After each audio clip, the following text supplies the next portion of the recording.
Good morning, TikTok. So listen, I wanted to come on here because I was scrolling yesterday and I seen a post that said, why would a loving God allow us to feel pain? Why would he allow us to be here and allow certain things to happen that would cause us trauma, would cause us heartbreak? Losing a kid, losing a loved one, or how people be like, why do bad things happen? How could a God allow bad things to happen? And this is what I wanted to come on here and say.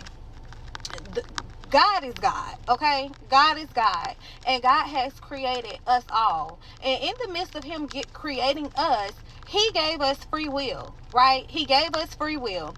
So it's just like how you may live in the world. You may not be a pedo. You may not be somebody who takes advantage of someone who says no. But guess what? You live in this world.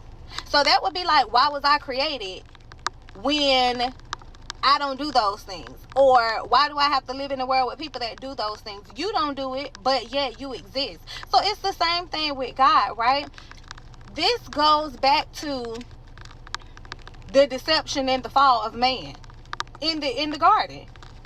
This is what it goes back to. The Bible says that when Jesus was getting ready to be crucified, before they came to get him, it says that he did not want to go. It says that he was crying blood.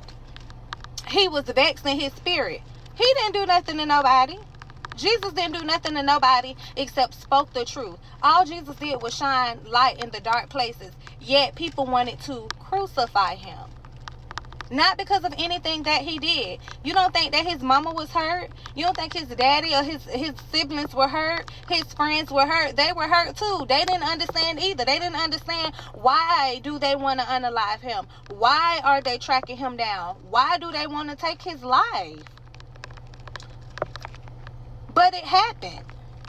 It happened. So anytime your mind starts thinking, why do bad things happen to good people? Just know that God got a plan and a purpose. It could be if you have a child and your child gets sick and they end up leaving this world. God could have gave you that child for joy for a certain time span. Everything is not meant to last forever. And although we don't want to hear that, because that's hurt, that's pain, that's agony, we don't feel like we should have to encounter any of those things.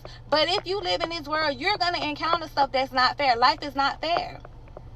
The Bible tells you that we're all going to have to go through things that we don't want to go through. We all going to go through hurt. We're all going to go through pain. We're all going to go through loss. We're going to go through those things. You're not exempt from it just because you're a child of God. You're not exempt from it just because you're a child. You're not exempt from it. Nobody is exempt from pain. Nobody is exempt from loss. Nobody is exempt from hurt or sickness or any of those. So stop thinking just because you going through stuff that God is not good, or he don't have a plan or a purpose, or, he didn't listen. Flowers are vain. They're vain. A lot of flowers grow in fields that nobody ever sees. But they grow and they're beautiful for their time. And then they wither away. And people never see them. What's the purpose of it? We don't know. We'll never know the purpose of it. But God knows the purpose for it. He knows the plan for it. So yeah, I just wanted to come on here and encourage some people. Jesus ain't want to get on the cross. He was sweating blood. He didn't want to get up there. He ain't do nothing to nobody. He said, Father, could you let this cup pass from me? I don't want to do this. I ain't did nothing to nobody.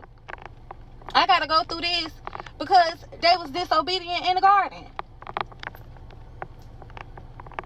I love that trend. I don't love it, but I like that trend where people be like, I asked God to heal my child, and God healed my child. And on the next clip, it's the child, in their final resting place. I don't like the fact that people had to go through loss, but I like the fact that people were able to trust God. Because I'm not even going to say accept that. I don't think that a lot... I think that's a very hard thing to accept, but I like the fact that people were able to trust God. Even with me going through what I'm going through, I say, you know what, even if I'm not healed on this side of the rainbow, baby, I'll be healed on the other side of the rainbow, even though I don't think that's what God got for me right now. But that's my outlook on it.